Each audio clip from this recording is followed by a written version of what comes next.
First of all good morning all of you.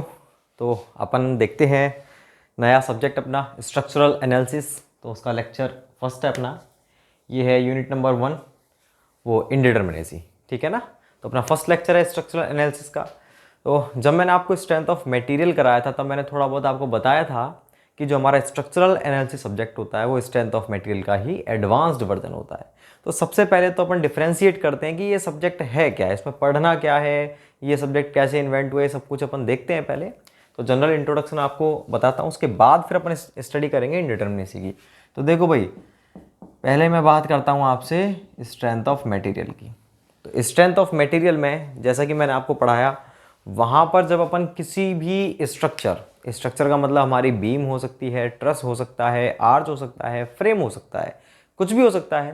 तो जब हम किसी भी स्ट्रक्चर की कोई भी फोर्सेस निकालते हैं, जैसे हमें शियर फोर्स निकालना है या हमें बेंडिंग मोमेंट निकालना है, हमें कुछ भी चीज़ निकालनी है, तो आपको मालूम है कि हम सबसे पहले क्या करते हैं, उसकी रिएक्शंस को निकालते हैं। यही तो करते हैं सबसे पहले अपन, कि मान लीजिए कोई हमारी ये बीम है इस तरह से और इसका हमसे वो क्या बनवा रहा है, बेंडिंग मोमेंट डायग्राम बनवा रहा है। तो सबसे पहले अपना काम क्या रहता है, इनकी रिएक्शन जो है ये आर ए और आर बी को कैलकुलेट करना। बात क्लियर है भाई। अब आर ए और आर बी को आप कैलकुलेट कैसे करते हो भाई, R A plus R B बराबर टोटल 10 लग रहा है, ठीक है। और दूसरा क्या करते हो, इसके सापेक्ष मोमेंट लेते हो। मतलब आप क्या करते हो, समेसन एफ एक्स बराबर 0 करते हो और समेसन एम जो भी आपने ले रखा पॉइंट बी बराबर 0। तो आप दो इक्वेशन का यूज़ करते हो कि समेसन एफ एक्स नहीं एफ वाई लिखेंगे इसको, समेसन एफ वाई बराबर 0। वाई का मतलब कौन सा है, ये अपनी एक्स डायरेक्शन है, ये एक्स डायरेक्शन है और ये हमारी वाई डायरेक्शन है, ये जेड डायरेक्शन है। तो वाई डायरेक्शन में जो वाई डायरेक्शन मतलब वर्टिकल डायरेक्शन में जितने भी फोर्सेस हैं उनका योग 0 होना चाहिए। ऐसा क्यों होना चाहिए, ये कंडीशन किस चीज़ की है, ये कंडीशन होती थी हमारी इक्विलिब्रियम की कंडीशन। इक्विलिब्रियम का मतलब क्या होता है, साम्यावस्था जिसे हिंदी में कहते हैं।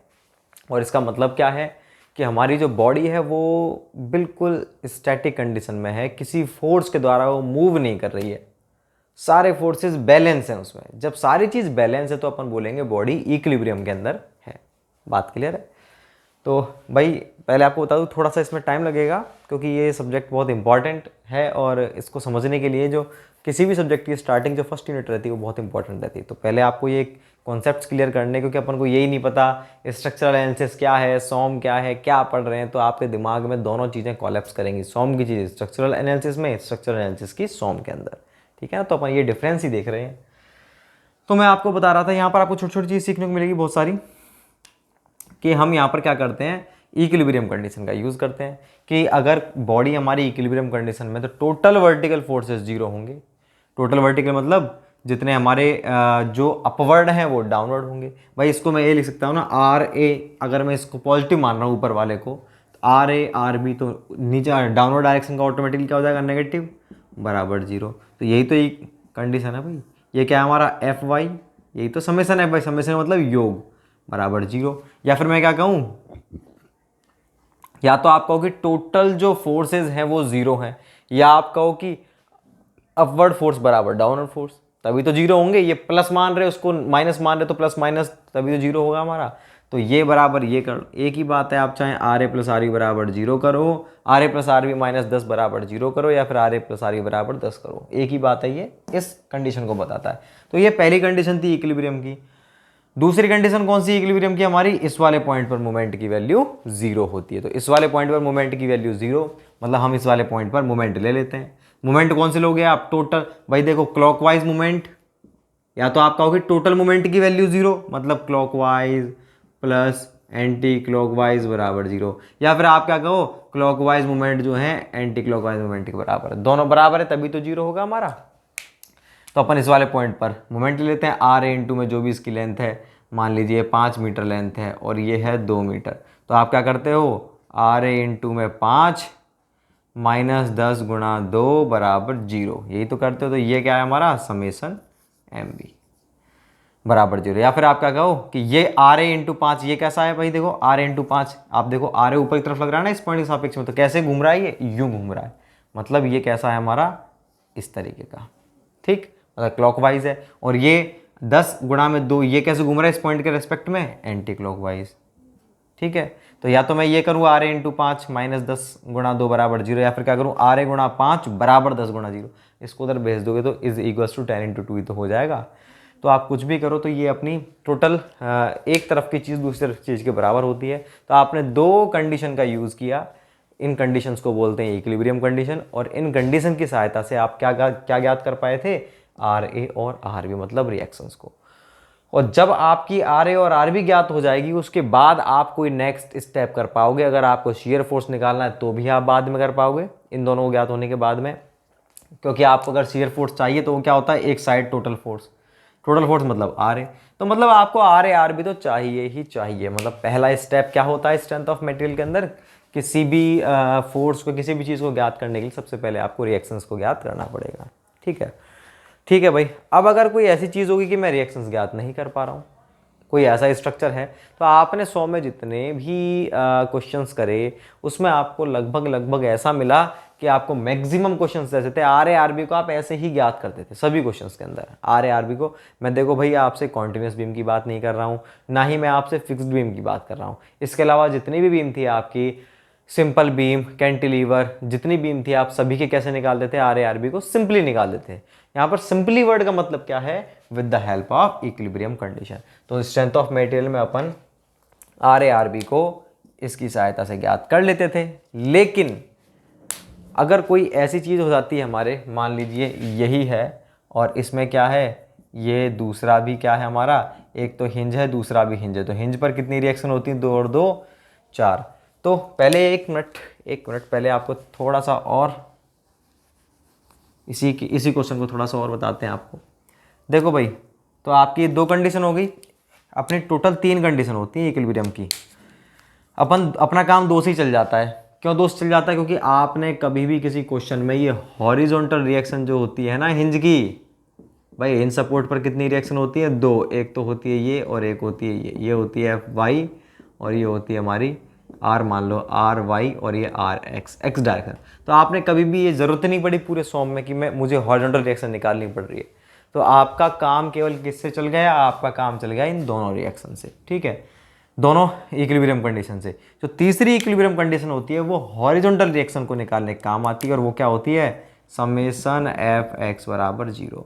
तो टोटल 3 होती हैं, 1 2 3, 3 हमारी इक्विलिब्रियम कंडीशन होती हैं। इन 3 इक्विलिब्रियम कंडीशन की सहायता से हम क्या करते हैं, रिएक्शंस को ज्ञात करते हैं।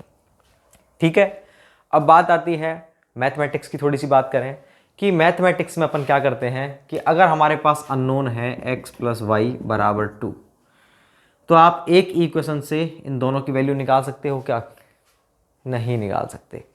ठीक है, और अगर मैं बात करता हूँ मुझे ये दोनों की वैल्यू चाहिए, दोनों वेरिएबल की वैल्यू चाहिए, तो मुझे कम से कम 2 इक्वेशन चाहिए होंगी। अगर 2 वेरिएबल हैं, 2 अननोन हैं, तो मेरे को इन दोनों की वैल्यू निकालने के लिए कम से कम 2 इक्वेशन चाहिए। मतलब हम ये कह सकते हैं कि 2 इक्वेशन के द्वारा 2 अननोन ज्ञात कर सकते हैं। ठीक है, और अगर मान लीजिए इसी में कोई z और होता तो उसके लिए, अब बताओ, ये z लिख देता हूँ मैं, 3z, z और है x + y + z, तो 3 अननोन हो गए। 3 अननोन को आप इन 2 इक्वेशन से ज्ञात कर सकते हो क्या, नहीं कर सकते। 3 अननोन है तो मिनिमम आपको कितनी, 3 इक्वेशन चाहिए होंगी। तो जितने अननोन उतनी ही इक्वेशन चाहिए, अदरवाइज आप उसको सॉल्व नहीं कर सकते। बात क्लियर है क्या नहीं। अब देखो, ये अपनी बात थी। तो यहां पर अब आप क्या कहोगे कि आपके पास कितनी कंडीशन है, 1 2 3 कंडीशन है आपके पास। इक्विलिब्रियम कंडीशन कितनी है, 100 में मेरे पास 3 है। इसका मतलब मैं इसके द्वारा मैक्सिमम से मैक्सिमम 3 अननोन को ज्ञात कर सकता हूं। 3 ही तो कंडीशन है मेरे पास, तो मैं 3 अननोन को ज्ञात कर सकता हूं, 3 से ज्यादा को ज्ञात नहीं कर सकता। अगर 3 से और ऐसा केस अपने बैठा ही नहीं स्ट्रेंथ ऑफ मटेरियल में, सिंपली सपोर्टेड बीम या कैंटिलीवर में, कि आपको कभी ऐसा मिला केस कि वहां पर 3 से ज्यादा अननोन आ गए, तो आपका काम हमेशा कैसे चला है, बस इन दोनों इक्वेशन से आपकी रिएक्शन इजीली निकल जाती थी, आपको कोई मशक्कत नहीं करनी पड़ी। लेकिन अगर ऐसा हो जाए बाई चांस कि 3 अननोन हो जाए, तो 3 अननोन हो गए तो उनको 3 रिएक्शन से निकाल लोगे। 3 से ज़्यादा हो गए तो क्या करोगे। अब देखो आप, अब बात आती है, इस क्वेश्चन को थोड़ा मॉडिफाई करते हैं अपन। तो इतनी बात क्लियर है आपको कि हम 3 रिएक्शन से केवल 3 अननोन को ज्ञात कर सकते हैं, उससे ज़्यादा नहीं कर सकते, ठीक है ना। इक्विलिब्रियम कंडीशन कितनी होती है, 3 ही होती है हमारे पास। अब अगर हमारे पास ये क्वेश्चन आ जाता सॉम में, अब बता इसमें कितनी रिएक्शन है, 3 तो इस पर होती है फिक्स्ड पर, 2 इंच पर होती है, टोटल 5 रिएक्शन है। 5 रिएक्शन कौन कौन सी होगी, देखो एक तो ये हो गई आर ए, मान लो पॉइंट इसको, ये हो गया आर बी, एक ये हॉरिजॉन्टल रिएक्शन एच ए, ये हो गई एच बी, और एक ये मोमेंट हो गया हमारा एम ए। तो 1 2 3 4 5 रिएक्शन हो गई। तो मेरे पास रिएक्शन तो है 5, मतलब 5 अननोन हो गए इसके अंदर, अननोन कितने हैं 5, और मेरे पास इक्विलिब्रियम कंडीशन कितनी है, वो है मात्र 3, मतलब मेरे पास 3 इक्वेशन है, 5 अननोन है। आप निकाल लोगे क्या, बिल्कुल नहीं निकाल पाओगे। तो आपको 5 अननोन को ज्ञात करने के लिए तो कितनी रिएक्शन चाहिए, सॉरी कितनी इक्वेशन चाहिए, 5 इक्वेशन चाहिए। मान लो मेरे पास 5 अननोन होते, ए 5a plus 6b plus 3x plus 2y plus 7z बराबर 0, ये इक्वेशन नंबर 1 है। अब इसमें कितने अननोन है, 1 2 3 4 5। तो मेरे को कितनी इक्वेशन चाहिए, 1 2 3 4 5 इक्वेशन चाहिए, तब जा करके मैं इन पांचों की वैल्यू निकाल पाऊंगा। लेकिन अगर मेरे पास केवल मान लीजिए 5a प्लस में 16b plus 30x plus 15y plus 8z बराबर 0 टू 6a प्लस में 3b प्लस में 15x प्लस में 16y प्लस में 18z बराबर 0 3, मेरे पास ये कंडीशन बैठ रही है। इस वाले क्वेश्चन में ऐसी कंडीशन बैठ रही है कुछ कि मेरे पास जो अननोन है वो तो कितने हैं 5, 1 2 3 4 5, लेकिन मेरे पास इक्वेशन केवल कितनी है 3। कौन कौन सी इक्वेशन है, समेसन एफ एक्स बराबर 0, समेसन एफ वाई बराबर 0, समेसन एम जेड बराबर 0। 3 मेरे पास इक्वेशन है, 5 अननोन है, क्या करूं, नहीं निकल सकता। तो ये इसको इनमें से, इन 5 में से कोई 2 इक्वेशन ऐसी, 2 अननोन ऐसे होंगे जिनको मैं डिटरमाइन नहीं कर पाऊंगा। ऐसे जो स्ट्रक्चर होते हैं उनको बोलते हैं अपन इनडिटर्मिनेट स्ट्रक्चर, जिसको अपन ज्ञात नहीं कर पा रहे हैं अननोन को, ऐसे स्ट्रक्चर क्या बोलेंगे, इनडिटर्मिनेट। डिटरमाइन का मतलब क्या होता है, ज्ञात करना, इनडिटर्मिनेट मतलब ज्ञात नहीं कर सकते अपन। तो अगर आपको ये 1 2 3 है, 3 के अलावा आपको 5 की वैल्यू चाहिए, तो आप क्या करोगे, 2 इक्वेशन और कहीं ना कहीं से आपको लानी पड़ेंगी। जब आप 2 इक्वेशन लेकर के आओगे तब जाकर के इन 5 की वैल्यू आप निकाल पाओगे। तो जो आप 2 इक्वेशन अलग से लेके आओगे ना, प्लस एक इक्वेशन ये प्लस एक, तो जो भी आप इक्वेशन नंबर 4 और 5 लेके आओगे, इनको बोलेंगे अपन कौन सी इक्वेशन, इनको बोलते हैं कॉम्पैटिबिलिटी कंडीशन, ठीक है ना। तो भाई इक्विलिब्रियम कंडीशन ये थी। तो इक्विलिब्रियम कंडीशन हमेशा 3 होती है 2D केस में, और अगर 3D हो तो 6 होती है हमारी, ठीक है ना। तो अब ये जो 3 के अलावा बाकी जो हम 2 इक्वेशन लेकर के आ रहे हैं अलग से कहीं से, फिर उन इक्वेशन की सहायता से हम इन 5 की वैल्यू निकाल रहे हैं। तो ये जो प्रोसीजर है ना बाकी की 2 इक्वेशन को लाने का, उसकी सहायता से अपना ये जो इनडिटर्मिनेट स्ट्रक्चर है, ये स्ट्रक्चर कैसा है, इनडिटर्मिनेट। क्यों, क्योंकि इसमें 2 अननोन को अपन डिटरमाइन नहीं कर पा रहे। तो ऐसे इनडिटर्मिनेट स्ट्रक्चर की स्टडी के लिए अपन किस में स्टडी करते हैं, उसकी स्टडी करते हैं स्ट्रक्चरल एनालिसिस में। तो स्ट्रक्चरल एनालिसिस में अपन क्या करेंगे, कॉम्पैटिबिलिटी कंडीशन बनाएंगे, और फिर उन कॉम्पैटिबिलिटी कंडीशन की सहायता से इन इनडिटर्मिनेट स्ट्रक्चर की रिएक्शंस को निकालेंगे।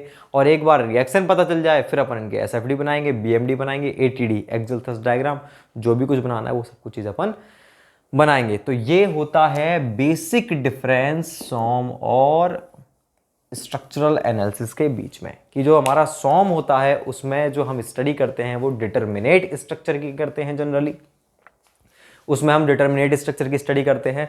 मतलब उसमें हम ऐसे स्ट्रक्चर की स्टडी करेंगे जिनके अननोन को अपन इक्विलिब्रियम कंडीशन, मतलब इन 3 कंडीशन के द्वारा निकाल लें। जबकि 3 तो होती नहीं, अपन 2 से ही निकाल लेते हैं, क्योंकि अपन को हॉरिजॉन्टल फोर्स निकालने की जरूरत नहीं पड़ती। तो ये अपने सारे स्ट्रक्चर कहलाएंगे। इन सभी स्ट्रक्चर की स्टडी करेंगे सॉम में। और जो इनडिटर्मिनेट होते हैं, मतलब जिनकी अननोन की जो संख्या है वो 3 से ज़्यादा है, मान लो 4 है, 5 है, 6 7 कितनी हो सकती है, उन सब की स्टडी किसमें करेंगे अपन, स्ट्रक्चरल एनालिसिस में। तो स्ट्रक्चरल एनालिसिस में देखो ये जो कॉम्पैटिबिलिटी कंडीशन बनानी पड़ रही है ना, या फिर कहा जाए कि ऐसे स्ट्रक्चर को अपन को, ऐसे स्ट्रक्चर्स के अपन को रिएक्शंस निकालनी है, तो रिएक्शन निकालने के अलग अलग तरीके होते हैं। कोई मेथड तो कह रहा है कि ऐसे 2 इक्वेशन बन जाएंगी, कोई कह रहा है ऐसे बन जाएगी, कोई कह रहा है ऐसे निकालो। तो इसके 35-36 मेथड हैं टोटल स्ट्रक्चर एनालिसिस के अंदर, ऐसी कॉम्पेटिबिलिटी कंडीशन बनाने के और ऐसे स्ट्रक्चर की स्टडी करने के लिए, मतलब इंडिटरमिनेट स्ट्रक्चर की स्टडी करने के लिए कम से कम 35 to 36 मेथड्स हैं।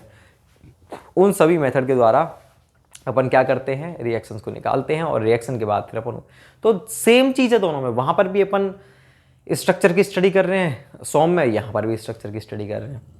सॉम के अंदर हम बीम, फ्रेम, ट्रस सबकी कर रहे हैं, यहाँ पर भी सबकी कर, वहाँ पर हम एसएफडी बीएमडी बना रहे हैं स्ट्रक्चर का, यहाँ पर भी, लेकिन वहाँ हम डिटरमिनेट की बात करते हैं, यहाँ पर इनडिटरमिनेट की। तो यहाँ पर इनडिटरमिनेट स्ट्रक्चर की सब कुछ करेंगे अपन, रिएक्शंस निकालेंगे, शियर फोर्स डायग्राम बनाएंगे, बेंडिंग मोमेंट डायग्राम बनाएंगे।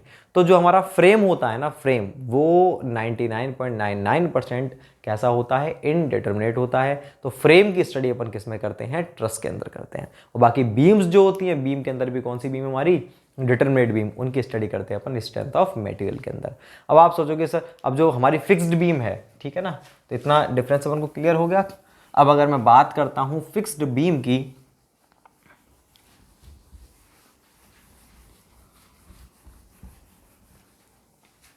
अगर मैं आपसे बात करूं फिक्स्ड बीम की, तो देखो आप, बीम है ये, 3 रिएक्शन यहाँ पर होती है, 3 यहाँ, टोटल कितनी होगी 6, और हमारे पास कॉम्पिटिबिलिटी कंडीशन कितनी होती है 3, 6 में से 3 गया तो कितना बचा 3। इसका मतलब इसमें 3 फोर्स ऐसे होंगे, 3 अननोन फोर्सेस या अननोन रिएक्शन ऐसी होंगी जिनको अपन ज्ञात नहीं कर सकते। 3 को तो ज्ञात कर लेंगे क्योंकि अपने पास अननोन तो हैं 6 और इक्वेशन है 3 हमारे पास, तो 3 इक्वेशन से 3 अननोन तो निकल जाएंगे, रह कितने जाएंगे, 3 अननोन रह जाएंगे। तो इन 3 को निकालने के लिए अपन को कोई ना कोई मेथड का यूज करना पड़ेगा और इसकी स्टडी करेंगे स्ट्रक्चरल एनालिसिस में। तो फिक्स्ड बीम की स्टडी किस में करेंगे, स्ट्रक्चरल एनालिसिस में। और हमारी कॉन्टिन्यूस बीम हुई,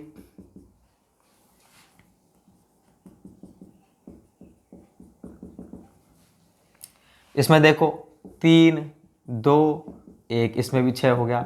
तो इसमें भी 6 में से 3 को तो अपन निकाल लेंगे इजीली इक्विलिब्रियम कंडीशन की सहायता से। बाकी 3 अननोन ऐसे रहेंगे जिनको अपन ज्ञात नहीं कर पाएंगे, तो उनको ज्ञात करने के लिए वही स्टडी करेंगे अपन स्ट्रक्चरल एनालिसिस के अंदर। तो ये अब देखो, ये कॉन्टिन्यूस बीम, फिक्स्ड बीम, इनकी स्टडी अपन किस में करते हैं, स्ट्रक्चरल एनालिसिस पार्ट में। अब आधे सोच रहे होंगे सर मेरे पास तो किताब है, कोई सी भी किताब मान लो सोम की मेरे पास सर स्टैंडर्ड किताब है, लेकिन सोम की किताब के अंदर ही सर ये fixed beam continuous beam chapter दे रखा है, सर इसका मतलब ये तो गलत है, ये तो fixed beam continuous beam chapter हमारा उसमें होना चाहिए स्ट्रक्चरल एनालिसिस सब्जेक्ट के अंदर। अरे भाई बात को समझो ध्यान से, सोम और स्ट्रक्चरल एनालिसिस एक ही सब्जेक्ट है। जो स्ट्रक्चरल एनालिसिस है वो सोम का एडवांस्ड वर्जन है, ठीक है ना, अलग अलग बिल्कुल थोड़ी। अब आप मुझे बताइए अलग सब्जेक्ट का मतलब क्या है, फ्लूइड मैकेनिक्स और सॉइल मैकेनिक्स, या फ्लूइड मैकेनिक्स और हाईवे। आप मुझे बताओ फ्लूइड मैकेनिक्स में अपन क्या ज्ञात करते हैं, प्रेशर ज्ञात करें। हाईवे में कर रहे हैं क्या वो सारी चीज़ें, हाईवे में आ रहा है बार बार मैनोमीटर, ये सब चीज़ नहीं आ रही ना, तो वो दोनों एक दूसरे रिलेटेड है ही नहीं, ठीक है ना। और सोम और जो स्ट्रक्चरल एनालिसिस की बात करें तो सेम ही चीज़ है। सोम में हम एसएफडी बीएमडी ये सब कुछ निकालते हैं एक स्ट्रक्चर की, ठीक है, डिटरमिनेट स्ट्रक्चर की। वहाँ पर निकालेंगे एसएफडी बीएमडी रिएक्शंस किसकी, इनडिटरमिनेट की। तो है तो इसी का ही है तो इस अपन निकाल तो वही रहे हैं एसएफडी बीएमडी। अपन क्या कर रहे हैं, अपन एसएफडी बीएमडी और रिएक्शंस निकाल रहे हैं, ठीक है, सोम में। और स्ट्रक्चरल एनालिसिस में भी तो यही कर रहे हैं हम, ये तीनों चीज़ ही तो निकाल रहे हैं। बस अंतर क्या है, यहाँ पर डिटरमिनेट तक की स्टडी करते हैं, यहाँ पर इनडिटरमिनेट तक की, क्योंकि डिटरमिनेट में केवल सिंपल सा प्रोसीजर लगता है हमारा कि इक्विलिब्रियम कंडीशन लगाओ और रिएक्शन निकालो, एसएफडी बनाओ, बीएमडी बनाओ। इसमें ऐसा नहीं होता, इसमें अलग अलग मेथड से निकालते हैं अपन, इसलिए इनडिटरमिनेट को अपन ने अलग पार्ट में डाल दिया। तो ये एडवांस्ड वर्जन है सोम का। लेकिन कुछ बुक्स के अंदर सोम की किताब के अंदर ही आपको फिक्स्ड बीम और कॉन्टिन्यूस बीम के दिखा देगा चैप्टर कि भाई जैसे आपने बीसी पुणे में ले, तो बीसी पुणे में के अंदर है फिक्स्ड बीम के चैप्टर है क्या नहीं, फिक्स्ड बीम कॉन्टिन्यूस बीम के चैप्टर हैं किसमें, सोम के अंदर ही है, बिल्कुल है। तो क्या दिक्कत है, लेकिन आप देखो ना उसके अंदर तो है तो सोम का ही पार्ट वो, तो उसमें आप देखो तो सही, क्या उनको अपन ऐसे ही ज्ञात कर रहे हैं क्या, ऐसे नहीं कर रहे हैं, उनको ज्ञात करने के मेथड ही अलग है, ठीक है, थ्री मोमेंट थ्योरम उससे निकालते हैं, क्लेपेरॉन्स थ्योरम उससे निकालते हैं अपन।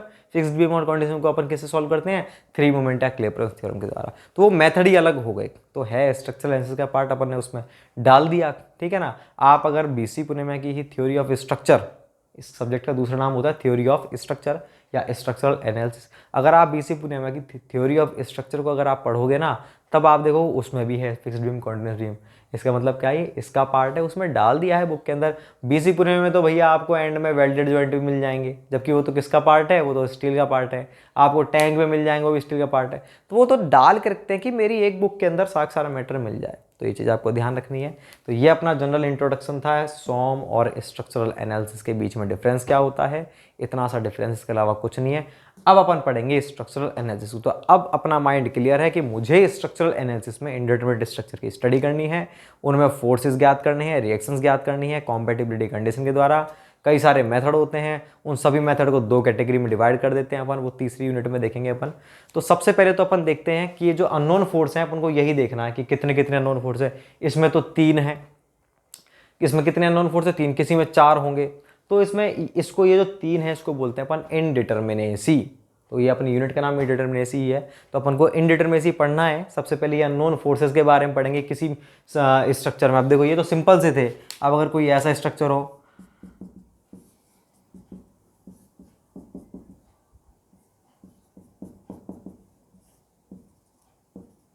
अब मुझे समझ ही नहीं आ रहा है इसमें कितने अननोन फोर्स है, तो अपन कैसे ज्ञात करें इन सब चीज़ों को। तो ये सब कुछ अपन देखेंगे इस यूनिट के अंदर।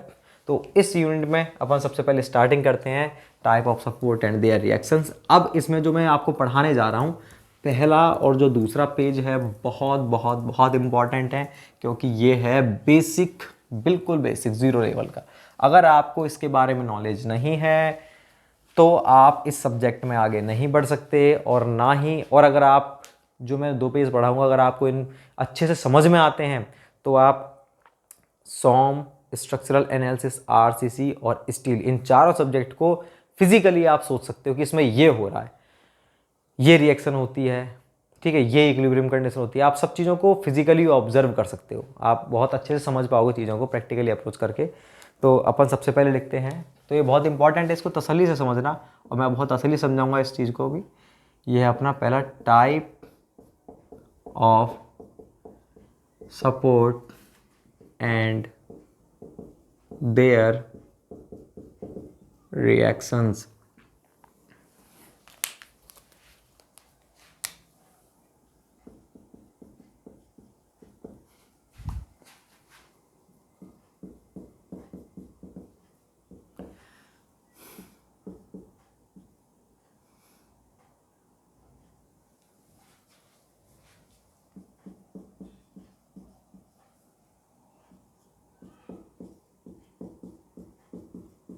देखो भाई,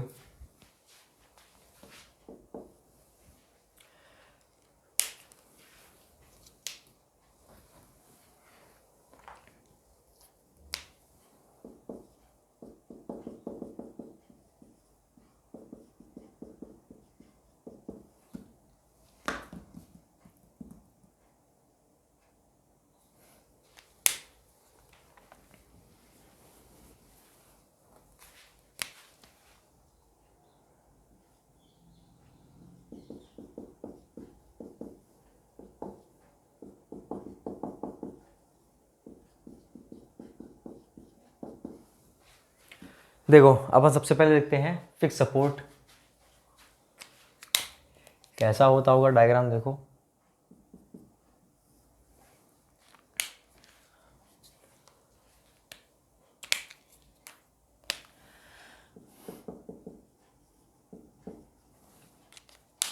तो ये हमारा सपोर्ट डायग्राम, और ये रिएक्शन है। रिएक्शन किस में, 2D में और 3D में। 2D 3D का मतलब समझ लो पहले। ये मेरे पास कोई आपको दिख रहा है, ये बीम है, तो मेरे पास कोई प्लेन है, ये आपको ये दिख रहा है आपको सरफेस। इस सरफेस की 2 ही डायमेंशन है, देखो इस सरफेस की, केवल सरफेस की बात कर रहा हूँ। एक तो ये है कौन सी डायमेंशन, ये x, और एक y, 2 ही डायमेंशन है, इसका z नहीं है, समझ रहे हो। तो इस प्लेन में अगर कोई चीज़ है, इस प्लेन में मतलब XY प्लेन में कोई चीज़ है, तो वो क्या है, हमारी प्लेन। प्लेन मतलब 2D के अंदर है, 2 डायमेंशन है, 1 और 1 2। तो वो होगी हमारी 2D।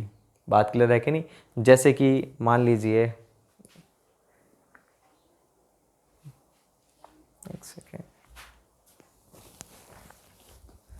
जैसे कि मान लीजिए ये आपको मोबाइल दिख रहा है, तो ये मोबाइल क्या है हमारा 2D में है। इसकी अगर थिकनेस बहुत कम है या माइनर माने तो ये 2D के अंदर है ये, ठीक है। तो ऐसे स्ट्रक्चर्स तो होंगे हमारे 2D के अंदर।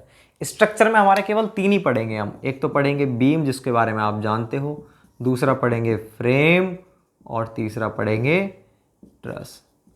फ्रेम क्या होता है? जिसमें एक से अधिक मेंबर होंगे, सपोर्ट भी ज़्यादा होंगे। ऐसे ऐसा है कोई, ये फ्रेम हो गए।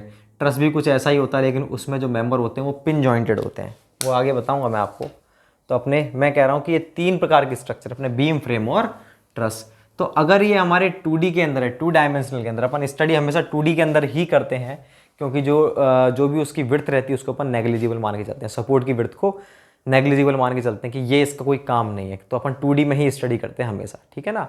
लेकिन होते एक्चुअल में 3D के अंदर है वो। अब मैं बात करूंगी 3D की, बात करता हूं मैं। तो 3D के अंदर क्या होगा हमारा? ऐसा सपोर्ट जो तीनों डायमेंशन पर डिपेंड करता है। जैसे आपको ये मार्कर दिख रहा है, तो मार्कर की लेंथ है, विड्थ है और थिकनेस, तीनों चीज़ें हैं, ठीक है ना। तो देखो इसको अगर मैं x मानूं तो ये तो x हो गई, ये हो गई y और ये हो गई z। तो इसका आपको डायमीटर दिख रहा है, डायमीटर। तो डायमीटर का एक तो क्या हो गया हमारा, ये ऊपर वाला तो हो गया y और ये हो गया z, और ये जो इसकी लेंथ है ये हो गई हमारी x, ठीक है ना। तो देखो ये तो हो गई x, ये y और ये z, ठीक है, y और z ये है। तो ये अपनी ये हो गया 3D के अंदर। तो अगर हम बात करते हैं सपोर्ट की, तो सपोर्ट अगर 2D में है तो 2D को बोलते हैं प्लेन। प्लेन क्यों बोलते हैं मैंने बता दिया आपको, इसको बोलते हैं स्पेस। 3D क्या बोलते हैं अपन? स्पेस बोलते हैं। अगर आपको क्वेश्चन में प्लेन बोल दिया है इसका मतलब 2D है, स्पेस बोल दिया इसका मतलब 3D है। 2D 3D ना बोले तब भी कोई दिक्कत नहीं है, इस नाम से ही वो बोल सकता है अपन को। तो अलग अलग स्ट्रक्चर हैं सबकी, अपन 2D में रिएक्शन देखते हैं और 3D में देखते हैं कितनी होती है। तो सबसे पहले अपन फिक्स सपोर्ट की देखते हैं। तो फिक्स सपोर्ट में क्या होता है, इतना तो मैं आपको बता चुका हूँ सॉन्ग के अंदर भी, कि भैया फिक्स सपोर्ट के अंदर क्या होता है। ये हमारा फिक्स सपोर्ट है, इसमें एक जो सपोर्ट है, स्ट्रक्चर का एक पार्ट जो है वो किसी चीज़ के अंदर फिक्स्ड रहता है अंदर, बिल्कुल रिजिडली। जैसे ये मान लो ये हमारा स्ट्रक्चर है, तो मैंने इसको क्या किया, यूं करके एक दीवार के अंदर बिल्कुल ऐसे फिक्स कर दिया। अब क्या है, ये बिल्कुल फिक्स हो चुका है, फिक्सिटी हो चुकी है। दूसरा एंड चाहे कैसा मुझे नहीं मालूम, इस वाले एंड की बात कर रहा हूँ, ये क्या फिक्स हो चुका है। अब हम बात करते हैं 2D की। 2D के अंदर आप क्या चीज़ इमेजिन करोगे, केवल वो प्लेन पे काम कर रहा है, केवल प्लेन में। हम इस डायरेक्शन की ये जो डायमेंशन है इसकी बात नहीं करेंगे 2D में, केवल अपन किसकी बात करेंगे, x और y डायमेंशन, z की बात नहीं करेंगे, ठीक है ना। क्योंकि मुझे तो रिएक्शंस निकालनी है, x में कितनी है, y में कितनी है, तो मैं केवल x और y डायमेंशन को ध्यान में रखूंगा 2D में, और 3D में तीनों को ध्यान में रखूंगा। तो अब मैं देखना चाह रहा हूँ भाई, ये मेरा सपोर्ट फिक्स है कि इस पर कितनी रिएक्शंस होंगी। रिएक्शन कैसे निकालोगे, न्यूटन के थर्ड लॉ से। हर एक एक्शन की उतनी ही बराबर रिएक्शन होती है, न्यूटन थर्ड लॉ हमको ये तो बताता है। तो थर्ड लॉ के अकॉर्डिंग देखो अपन देखते हैं। अब मुझे बताइए, अगर मैं इस पर मुझे ये ज्ञात करना है इसमें कितनी रिएक्शन होंगी और कौन कौन सी रिएक्शन होंगी। तो आप क्या करो, आप एक्शन, इसके ऊपर एक्शन लगाओ, एक्शन की अपोजिट क्या होगी, रिएक्शन होगी। अब देखो मैं अगर इसको यूं एक्स डायरेक्शन में ऐसे दबाता हूं अंदर की तरफ, तो क्या ये दब रहा है, क्या नहीं दब रहा। क्या ये दब रहा है, क्या नहीं दब रहा है। इसका मतलब अंदर ऐसे एक फोर्स लग रहा है जो इसको दबने से रोक रहा है। तो जैसे ये आपने ऐसे लगाया, तो एक रिएक्शन कैसे जनरेट होगी, इस तरह से जनरेट होगी। तो एक रिएक्शन तो हो गई हमारी ये, और इसको बोलेंगे रिएक्शन इन एक्स डायरेक्शन, ठीक है ना। और अब देखो, क्या इस सपोर्ट को मैं नीचे करने की कोशिश कर रहा हूं ऐसे, तो क्या ये सपोर्ट नीचे चला गया, नहीं गया। क्यों, क्योंकि फिक्स है, ये नीचे जा ही नहीं रहा। तो हम क्या कह सकते हैं कि हमने एक्शन ऐसे था हमारा वर्टिकल, लेकिन ये वर्टिकल नहीं गया। इसका मतलब इसके अपोजिट डायरेक्शन में एज इट इज एक यहाँ पर रिएक्शन लग रही है, जस्ट अपोजिट, अपवर्ड डायरेक्शन में, तभी तो ये रुका हुआ है भाई। ये फिक्स है, फिक्स का मतलब क्या, कुछ ना कुछ चीज़ ऐसे ऊपर की डायरेक्शन में लग रही है जो इसको रोक रही है। तो ये क्या होगी, इसकी दूसरी रिएक्शन, RY। दो हो गए। अब बात करते हैं हम इसके मूवमेंट की इसी प्लेन के अंदर XY में। तो XY में दो चीज़ तो हो गई, एक तो ये हो गई और एक ये हो गया। दो इसी प्लेन में अगर मैं इसको यूं रोटेट कराना चाह रहा हूँ XY प्लेन में ऐसे, भाई XY प्लेन में ऐसे तो रोटेट कर सकता है ये, तो ऐसे रोटेट कराना चाह रहा हूँ, तो क्या ये रोटेट कर रहा है, नहीं कर रहा। क्यों, क्योंकि यहाँ पर फिक्स है। फिक्स है तो ये यूं घूम भी नहीं रहा। घूम नहीं रहा तो हम कह सकते हैं कि इस फिक्स एंड पे कुछ ना कुछ फोर्स कैसे लग रहा है, एक ऐसे लग रहा है। इधर से तो हम यू मोमेंट लगा रहे थे, इधर से तो हम मोमेंट लगा रहे थे कैसे, ऐसे मोड़ने के लिए, लेकिन इधर की तरफ एक अपोजिट रिएक्शन ऐसे लग रही है जो इसको रोक रही है घूमने से। तो ये एक्शन था, इसके जस्ट अपोजिट रिएक्शन। रिएक्शन कब आएगी, जब वो चीज़ नहीं हो, आपने घुमाने की कोशिश करी ऐसे लेकिन नहीं घुमा, मतलब रिएक्शन है। तो तीसरी रिएक्शन कौन सी होगी हमारी, ये होगी, ठीक है ना। अब आपको ये देखना है कि इसकी डायरेक्शन ऐसे होगी या फिर ऐसे होगी। अब अगर आप इसको ऐसे घुमाना चाह रहे हो तब तो इसके अपोजिट ऐसे होगी, और अगर आप इसको ऐसे घुमाना चाह रहे हो मतलब ऊपर की तरफ घुमाना चाह रहे हो तो इसके अपोजिट ऐसे आएगी। बात क्लियर है कि नहीं। और इसको अपन क्या बोलेंगे, ये मोमेंट है भाई। ये रिएक्शन कैसे, एक्शन कैसा था हमारा, मोमेंट ही तो था एक्शन। तो मोमेंट का क्या, मोमेंट ही डेवलप हुआ है, तो ये एम जेड बोलते हैं इसको। अब भाई इसको आप एम जेड बोलोगे, मोमेंट का भी क्लियर कर लो। देखो मोमेंट जो है, अगर उसको आपको पता करना है कि ये किस डायरेक्शन का मोमेंट है, एम एक्स लिखूँ, एम वाई लिखूँ या एम जेड लिखूँ, तो कैसे याद रखोगे कि मोमेंट जिस डायरेक्शन में ये घूम रहा है ना, उसके सेंटर से एक लाइन गुजरेगी, तो उसके सेंटर से जो लाइन गुजर रही है उसके सापेक्ष मोमेंट होता है वो। जैसे ये एक्स वाई प्लेन था ना हमारा, तो एक्स वाई प्लेन में देखो ये तीन डायरेक्शन हो गई हमारी, ये तो हो गई हमारी वाई, ये एक्स और ये जेड। तो अगर आप इसको घुमाओगे ऐसे तो इसके परपेंडिकुलर कौन सी है, यही लाइन तो है भाई, परपेंडिकुलर यही तो है, इस तरह से लाइन इसके चारों तरफ ये घूमेगा। तो देखो ये जो मार्कर, इससे मैं जेड डायरेक्शन बना रहा हूँ, ये जेड डायरेक्शन, ये जो घूम रहा है इसकी ही तो घूम रहा है ऐसे। देखो आप ये जो मैंने साइन बना रखा है ऐसा साइन, ये री डायरेक्शन जेड, ये एक्स डायरेक्शन, ये वाई डायरेक्शन और ये जेड डायरेक्शन, ये किसके अलोंग घूम रहा है, ये इसके ऐसे घूम रहा है। तो भैया आपको मोमेंट को कैसे ज्ञात करोगे, डायरेक्शन को, आपको केवल ये जो है पॉइंट, इसको आपको देखना है कि ये पॉइंट कैसे, जो आपकी जो भी डायरेक्शन है मोमेंट की, किस डायमेंशन के रेस्पेक्ट में गोल गोल घूम रहा है। अगर मैं बात करूं एक्स की, तो एक्स तो ऐसे है, एक्स के रेस्पेक्ट थोड़ी घूम रहा है ऐसे, और ना वाई वाली ऊपर ना वाई के रेस्पेक्ट घूम रहा है, बिल्कुल परपेंडिकुलर गुजरनी चाहिए उसमें से ऐसे, तो उसके रेस्पेक्ट में अपन लिखें। इसलिए मैंने क्या लिखा है, एम जेड, क्योंकि ये मोमेंट है किसके अबाउट, जेड के अबाउट, जेड डायरेक्शन के अबाउट मोमेंट है। अगर मैं बात करूँ एक्स के डायरेक्शन मोमेंट कैसा होगा, तो एक्स डायमेंशन तो ये है, तो मोमेंट एक्स डायरेक्शन कैसा होगा, ऐसा, यूं घूमेगा। देखो ये एक्स है ना, ऐसे घूम रहा है ऐसे ऐसे, ये तो है एम एक्स, और एम वाई क्या होगा, वाई डायरेक्शन ये है, तो ऐसा मोमेंट यूं, बिल्कुल समझ रहे हो, तभी तो परपेंडिकुलर होगी। तो ये होगा एम वाई, ये एम एक्स और ये एम जेड, इसलिए मैंने लिखा है एम जेड। तो मोमेंट की डायमेंशन और डायरेक्शन आपको ध्यान रखनी है, सॉरी डायमेंशन नहीं, सॉरी डायरेक्शन, मोमेंट की डायरेक्शन आपको ध्यान रखनी है कि आप किस तरह से मोमेंट की डायरेक्शन को पढ़ोगे। हमेशा परपेंडिकुलर वाली को लिखा जाता है, ठीक है ना, कि भैया किसके, अगर मैं कहूँ किसके अबाउट है ये मोमेंट, तो ये जेड डायरेक्शन के, इसलिए एम जेड बोले। तो 2D में इसमें कितनी रिएक्शन हो गई भाई, 1 2 3, 2D में हो गई भाई इसमें 3 रिएक्शन, 2D में इसमें 3 रिएक्शन है, आर एक्स आर वाई और एम जेड लिख भी देते हैं। लेकिन अगर मैं 3D की बात करूं तो 3D में मेरा स्पेस भी आ जाता है, स्पेस का मतलब z भी आ जाता है। तो अगर अपन ये भी लेके चल रहे हैं z, तो देखो इस डायरेक्शन में भी अपन देखते हैं एक्शन लगा करके।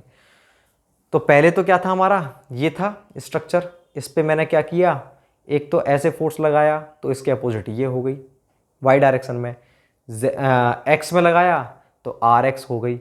अब अगर मैं z में ऐसे लगाऊं, ऐसे लगाऊं, z डायरेक्शन यही तो है, चाहे तो मैं ऐसे फोर्स लगाऊं या आपकी तरफ से यूं लगाओ इस पर फोर्स, कैसी लगाओ, तो इसके अपोजिट कैसे लगेगा, यहाँ पे ऐसे लगेगा। ये हिल थोड़ी जाएगा, ये नहीं हिलेगा क्योंकि ये फिक्स है। इसका मतलब इसके अपोजिट ऐसे एक फोर्स लग रहा है, कौन सा, उसको बोलेंगे आर जेड फोर्स, ठीक है। तो इसमें 3 तो रिएक्शन हो गई है, R X R Y R Z. और मोमेंट की बात करें तो ना तो ये जेड के सापेक्ष तो घूम ही नहीं रहा था, जेड के सापेक्ष तो एम जेड तो डेवलप होगा ही होगा। बताओ आप इसको यूं घुमाना चाह रहे हो ऐसे, ऐसे ऐसे घूम रहा है क्या, नहीं, मतलब क्यों नहीं घूम रहा है, क्योंकि इसके अपोजिट यहाँ पर एक रिएक्शन डेवलप हो रही है, और इस रिएक्शन को क्या बोलेंगे अपन, एम एक्स। क्यों, क्योंकि ये एक्स इसके परपेंडिकुलर है, एक्स के अलोंग घूम रहा है। अब बताओ क्या ये जो बीम है ऐसे घूम रही है, ऐसे ऐसे ऐसे नहीं घूम रही, क्यों नहीं घूम रही, क्योंकि इसके अपोजिट ऐसे फोर्स लग रहा है यहाँ पे रोकने के लिए। मैं ऐसे घुमाना चाह रहा था लेकिन इधर से एक फोर्स लग रहा है इसको रोकने के लिए। तो ये कौन सी डायरेक्शन होगी हमारी, वाई, वाई के अलावा। तो देखिए आप, तो इसमें कितने, इसमें टोटल 6 डेवलप होंगी, छः कौन कौन सी, R X, R Y, R Z, M X, M Y, M Z. ठीक है, तो ये होती है रिएक्शन। अब आपको इसके अंदर जो मेन चीज़ थी समझने की, वो डायरेक्शन थी मोमेंट की और रिएक्शंस की। तो इसमें 6 डेवलप होती हैं 3D के अंदर, और 2D में होती हैं केवल 3 डेवलप होती हैं। ऐसे ही आप आगे की सीखोगे। जिनको समझ नहीं आया वो अब मैं फर्दर की बता रहा हूँ, उसमें देखेंगे अपन। तो दूसरा जो है अपना वो कौन सा है, दूसरा सपोर्ट है हिंज्ड सपोर्ट। आपके लिए केवल 2D ही काम का है, लेकिन मैं आपको फिर भी बता देता हूँ।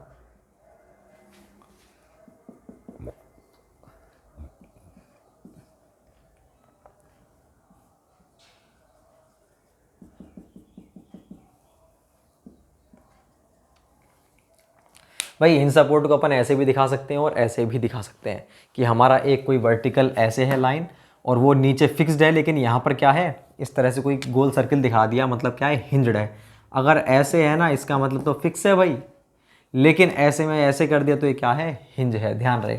और क्या होता है, ये ऐसा ट्राइंगल, ट्राइंगल के नीचे फिक्सिटी और ये ऊपर इस तरह से, और ये ट्राइंगल, ट्राइंगल के नीचे इस तरह से गोल गोल रोलर दिखा दी, उसके नीचे फिक्सिटी और ये ऐसे है, तो ये अपना कौन सा होगा, रोलर सपोर्ट होगा। ये रोलर है, ये गोल गोल। और ये कौन सा है हमारा, हिंज सपोर्ट। तो हिंज सपोर्ट के इन दोनों में से किसी से भी डिनोट कर सकते हैं अपन। अब भाई देखो, बात यह है कि मेरे को रिएक्शंस देखनी है। जब तक आप रिएक्शन को इमेजिन नहीं कर पाओगे ना, तब तक आप कर ही नहीं पाओ क्वेश्चंस, क्योंकि वहां पर क्वेश्चन में अपन को यही तो रहता है कि अपन कितनी जल्दी उसको भांप पा रहे हैं कि भाई इसमें कितनी रिएक्शंस आएंगी। मैथमेटिकली तो हर कोई करता है। अगर अपन ने ये देख लिया ना, ये सीख लिया आपने ऑब्जर्वेशन, तो आप तुरंत कर दोगे। स्ट्रक्चरल एनालिसिस में आपको ऐसे सिखा सकता हूँ कि आप बिल्कुल स्ट्रक्चर को देख करके बता सकते हो उसमें कि कहाँ पर कितना मोमेंट डेवलप होगा, विजुअली देख करके, बिना कॉपी पेन के। जबकि स्ट्रक्चर कैसा सब्जेक्ट है अपना कि उसमें पूरा पूरा कैलकुलेशन करो, तो आप इसे मोटी मोटी चीज़ों को वैसे ही बता सकते हो देख करके अपने परसेप्शन से। तो यही चीज़ मैं आपको सिखाना चाह रहा हूँ। उसके लिए स्ट्रक्चरल एनालिसिस में अपनी इमेजिनेशन पावर बहुत खतरनाक होनी चाहिए। तो आपकी इसमें लोड ऐसे लग रहा है तो कहाँ कहाँ से मूवमेंट डेवलप होगा, किस तरह से होगा, तो ये सारी चीज़ें ऐसे ही सीख पाओगे आप जब आप इन चीज़ों को तसल्ली से समझो। ठीक है ना। अब मुझे देखो, ये देखना है, आप मेरे साथ साथ सोचेंगे, इमेजिन करेंगे और समझेंगे कि इसमें रिएक्शंस कैसे कैसे आएंगी।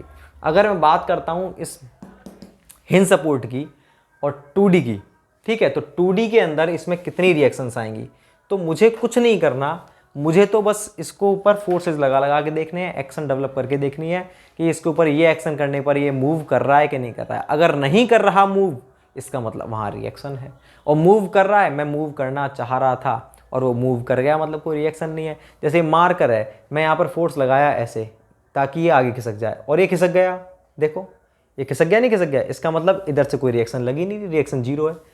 रिएक्शन कब लगती है, मैं इसको खिसकाना चाह रहा हूँ लेकिन नहीं खिसक रहा। अब इसका मतलब क्या है, मैं ऐसे खिसकाना चाह रहा हूँ, इसके जस्ट अपोजिट यहाँ पर एक रिएक्शन लग रही है, ऐसे ऐसे अपन ज्ञात करते हैं। ऐसे मोमेंट की बात करूँ तो हिंज सपोर्ट कैसा होता है वो भी अपन देखेंगे अभी। मान लो मैं इसको यूं मूव करना चाह रहा हूँ, गोल गोल ऐसे घुमाना चाह रहा हूँ, और ये देखो घूम रहा है, घूम रहा है, मतलब यहाँ पर मूवमेंट डेवलप ही नहीं हो रहा, मूवमेंट है ही नहीं यहाँ पे। जैसे यहाँ पर था ना, तो ऐसे नहीं होगा।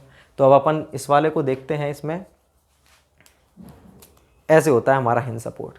हिंज सपोर्ट में क्या होता है, कैसे इमेजिन करोगे कि मेरे पास दो ऐसे प्लेट हैं, ठीक है, उन दोनों प्लेट में मैंने यहाँ पे और यहाँ पे छेद कर दिया आमने सामने। हिंज सपोर्ट को समझो आप कैसा होता है। देखो मेरे पास ये दो प्लेट हैं, एक और एक, दो आमने सामने मैंने छेद कर दिया। छेद करने के बाद में मैंने क्या किया, एक बीम ली, उस बीम को यहाँ रखा, उस बीम में भी छेद कर दिया। अब ये तीनों जो छेद हैं एक ही लाइन में हैं, और इसमें मैंने एक कील डाल दी, आर पार कील डाल दी। तो अब ये जो बनाया ना सपोर्ट, ये कौन सा है, हिंज सपोर्ट। इसको बोलते हैं हिंज, ये हिंज है ये हमारी, इसको बोलते हैं हिंज सपोर्ट। जैसे हमारे गेट में कब्जे नहीं होते हैं क्या, वो यूँ घूम जाते हैं, ऐसा होता है हमारा हिंज सपोर्ट। तो ये हिंज सपोर्ट क्लियर है।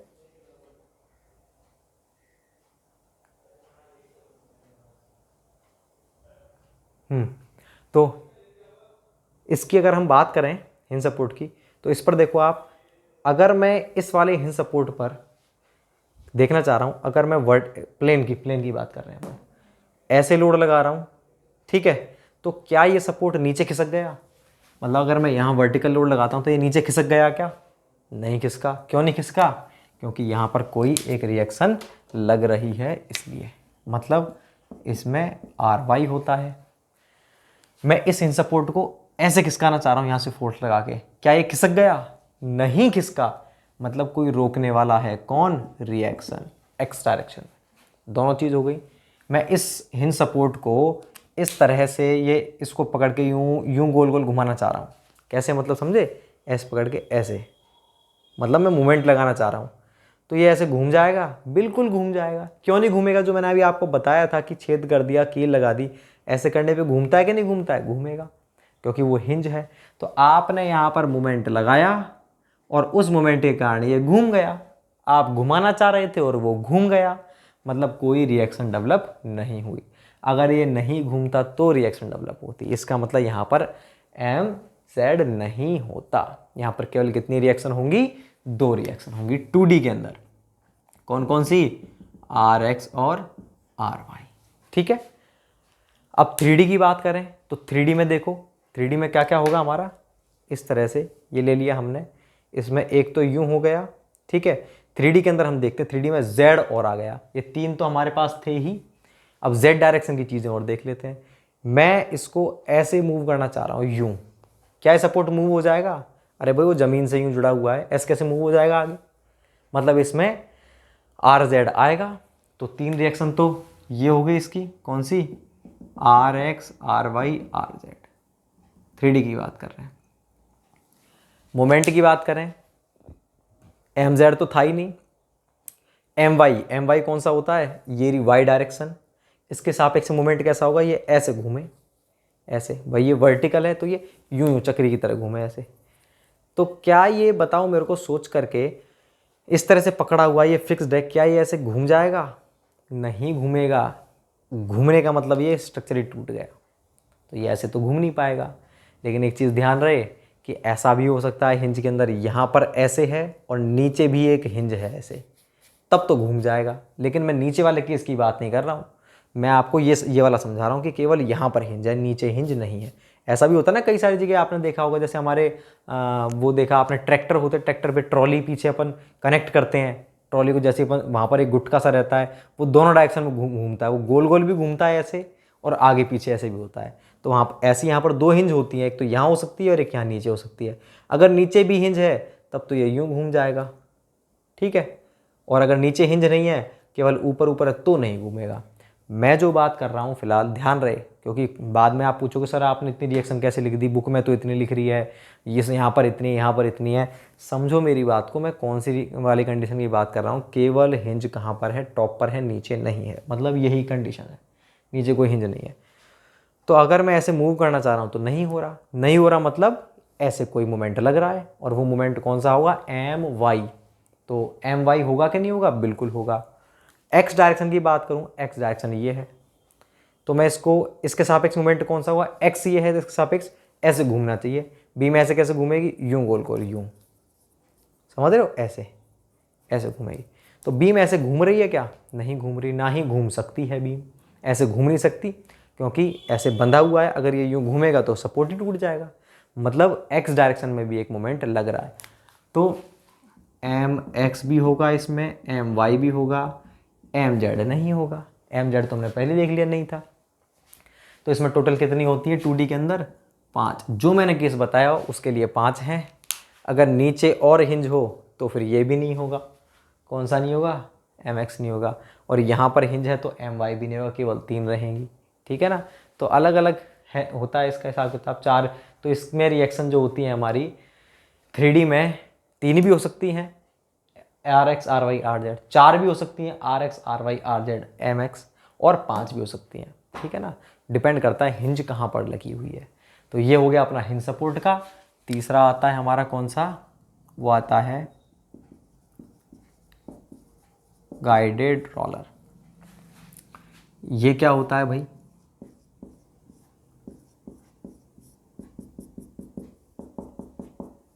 गाइडेड रोलर का मतलब क्या है? गाइडेड रोलर का मतलब है कि सपोर्ट को रोलर द्वारा गाइड किया हुआ। गाइड मतलब रोका हुआ है, गार्ड बने हुए हैं वो।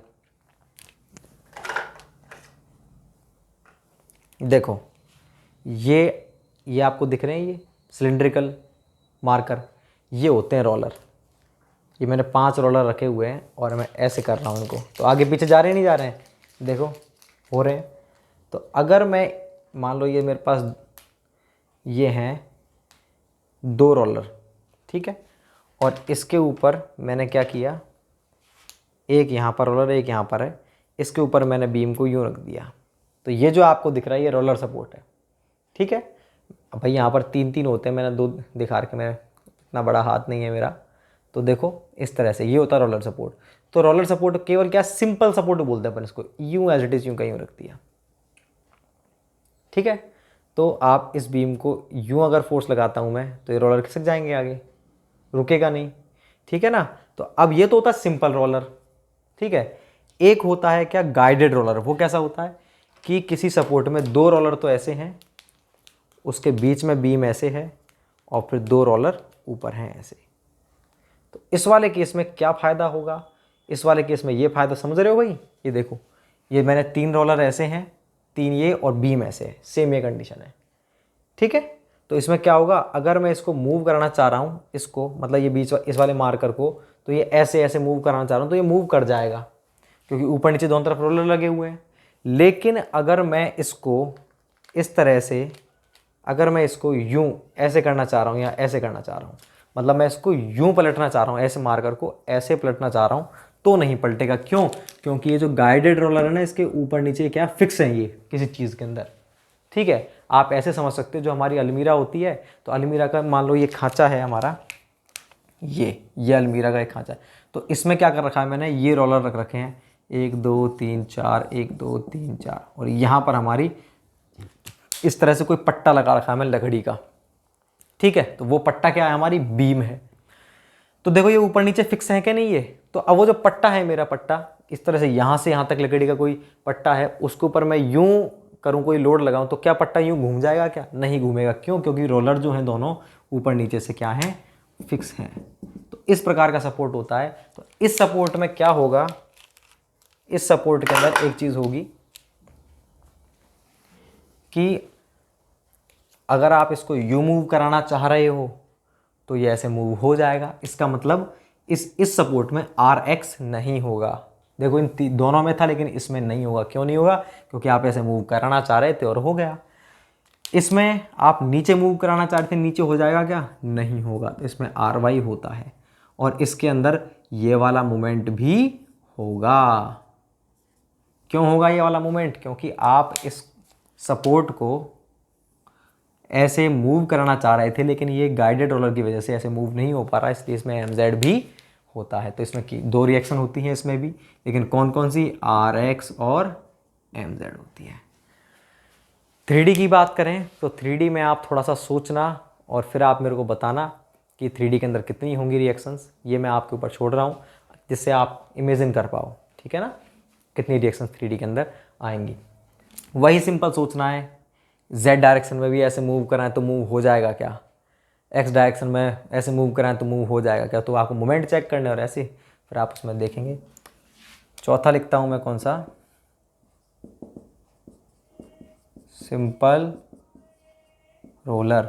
ये कैसा होता है भाई, जो मैंने अभी आपको बताया इस तरह से लगा होगा, या तो ऐसे होगा या सपोर्ट जो है ना ये इस तरह से, कैसे ही बोलो, ये सिंपल रोलर है हमारा। तो सिंपल रोलर में क्या होता है, यह आपको दिख ही रहा है। इस वाली कंडीशन में क्या होगा भाई, अगर मैं, कैसे होते हैं रोलर, देखो ये रहे 3 रोलर जो ये आपको दिख रहा है ना सपोर्ट, और ये रही मेरी बीम। तो मैं इस बीम को ऐसे मूव कराना चाह रहा हूँ और आराम से मूव कर रही है। क्यों, क्योंकि ये रोलर सपोर्ट है। तो मतलब इसमें ये वाली जो रिएक्शन है ये डेवलप नहीं होगी। मैं इसको नीचे करने की कोशिश कर रहा था, हो जाएगा क्या, नहीं होगा। क्यों, क्योंकि इसमें एक ये लगता है भाई। अब देखो यही रोलर ऐसे है, अगर मैं यहाँ पर मोमेंट लगाऊं और इसको यूँ नीचे की तरफ घुमाने की कोशिश करूँ, घूम जाएगा, आराम से घूम जाएगा। देखो, क्योंकि इसके ऊपर कोई रोकने वाला है ही नहीं, ऐसे खुला है ऊपर से, आराम से यूँ, ठीक है ना। तो इसमें ये वाला मोमेंट भी नहीं होगा। इसमें केवल क्या होगी, एक रिएक्शन होगी, और वो भी कौन सी होगी, RY। इसमें होगी केवल RY होगी। 3D की बात करें तो 3D में भी इसके अंदर क्या होगी, केवल आर वाई, क्योंकि ये तो केवल यूँ टिका हुआ है बस। तो जेड डायरेक्शन में आप इसके ऊपर ऐसे फोर्स लगाओगे, यूँ इस डायरेक्शन में फोर्स लगाओगे तो ऐसे मूव कर जाएगा, आराम से कर जाएगा। लो मतलब इसमें आर जेड भी नहीं होता, ऐसे मूव कर जाएगा, आराम से कर जाएगा, ऊपर से बिल्कुल फ्री है, हर तरीके से मूव, ऐसे मूव कर जाएगा, ऐसे मूव कर जाएगा, बिल्कुल कर जाएगा। तो इस प्रकार के में क्या होता है, केवल एक ही रिएक्शन होगी आर वाई, और रिएक्शंस नहीं होगी। अब मैं एक चीज़ और बता दूं आपको, बोलते हैं सिंपल सपोर्ट, और आपने पढ़ा होगा सिंपली सपोर्टेड बीम, बार बार हम पढ़ते हैं simply supported beam, simply supported beam. तो सिंपल सपोर्ट क्या है और सिंपली सपोर्टेड बीम क्या है, तो ये भी अपन देखते हैं। इसको जनरली बोल देते हैं, रोलर सपोर्ट को अपन जनरली सिंपल सपोर्ट बोल देते हैं। वैसे सिंपल सपोर्ट का मतलब क्या होता है समझना आप तसल्ली से। वैसे सिंपल सपोर्ट का मतलब होता है, पहले भैया आप एक काम करो, इसको उतार लो, मैं इसे मिटाता हूँ, आप इसे उतारो, मैं इसे मिटा रहा हूँ।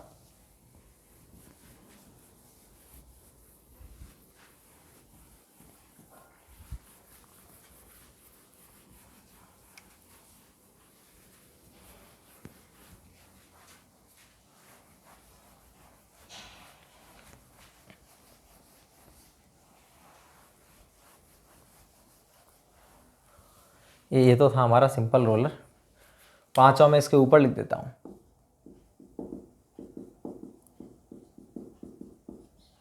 सिंपल सपोर्ट का मतलब क्या होता है,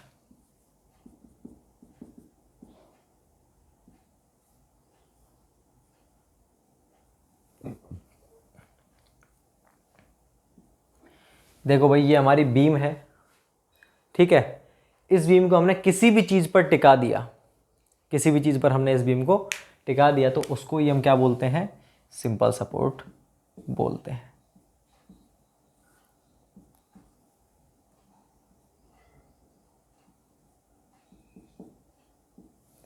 तो देखो मैंने इसमें दो चीज़ दिखा रखी है, ये तो कोई दीवार है और ये कोई लकड़ी का टुकड़ा, एक ही जगह दिखा दी।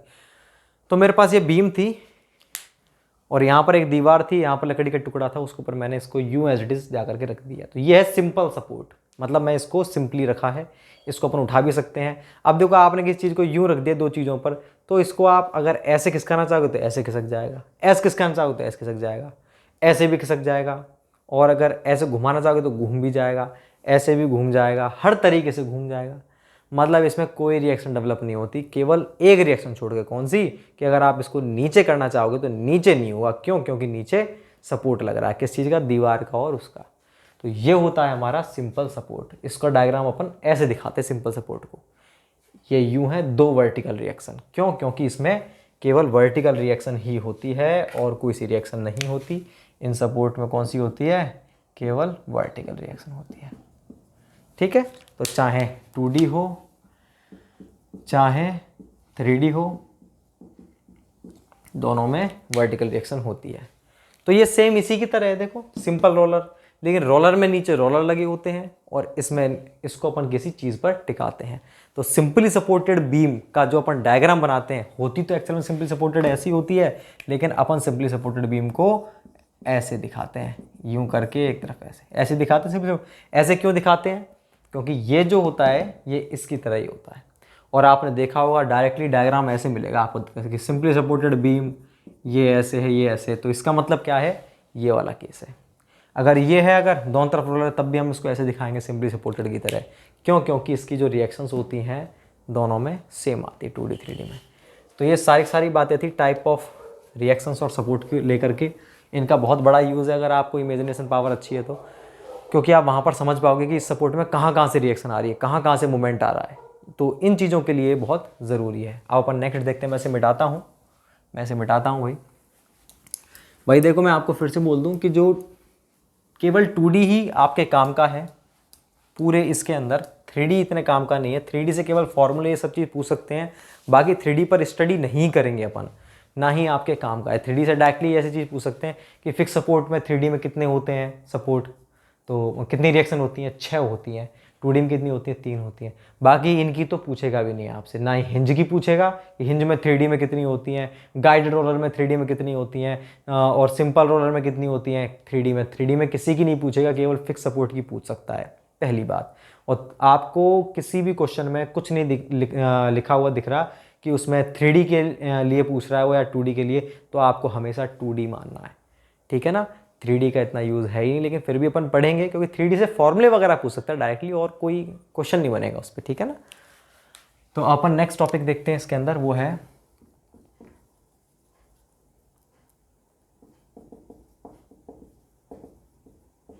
Equilibrium conditions. तो भाई इक्विलिब्रियम कंडीशन 2D में कितनी होती हैं, 3, और 3D में कितनी होती हैं, 6। 2D में 3 कौन कौन सी होती हैं, 2D में होती है हमारी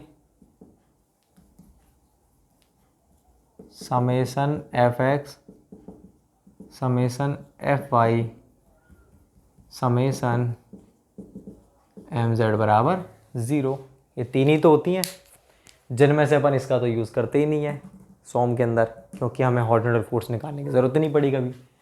और इसमें कितनी होंगी, इसमें होंगी 6, summation F X, summation F Y, summation F Z बराबर 0, summation F M X, M Y, M Z बराबर 0। तो इक्विलिब्रियम कंडीशन हमारी कितनी होती है, ये होती है, आपको दिख रही है 2D में 3, 3D में 6, ठीक है ना। तो अगर मुझे ये देखना है, ये मेरा फिक्स सपोर्ट है कि इसमें कितने अननोन फोर्सेज हैं, तो आपको मालूम है 2D में 3 और 3, 6, 3 इस पर होते हैं, 3 इस पर होते हैं, 6 हो गए। 6 में से मैं कितने निकाल सकता हूँ, केवल 3 को ज्ञात कर सकता हूँ। कितने अननोन रह जाएंगी, 3 मेरे पास रिएक्शंस अननोन रह जाएंगी, ठीक है ना। अगर यही मेरा 2D ना होकर के और 3D बोल देता, तो मुझे मालूम है 3D में कितनी होती है सपोर्ट पर, 6 होती है रिएक्शन, अभी तो देखा था हमने फिक्स सपोर्ट पर 6 इस पर, तो कितनी हो गई 12। 12 में से मैं कितनी ज्ञात कर सकता हूँ, तो 3D में मेरे पास कितनी इक्विलिब्रियम कंडीशन होती हैं, 3D में 6 होती हैं, तो 12 माइनस 6 कितना बचा, 6। मतलब 6 तो मैं ज्ञात कर लूँगा इन 12 में से, और 6 ज्ञात नहीं कर पाऊँगा, ठीक है ना। तो जितनी ज्ञात नहीं कर पाते हैं उस उतने नंबर को, उस संख्या को अपन बोलते हैं इनडिटरमिनेसी। कितनी है इसकी इनडिटरमिनेसी, 6 है। इसकी कितनी इनडिटरमिनेसी, 3 है। ये अपन फर्दर देखेंगे। अभी अपन नेक्स्ट टॉपिक देखते हैं भाई, वो है हमारा hybrid joint and released reaction. मैं इसे मिटाता हूँ।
अब देखो भाई,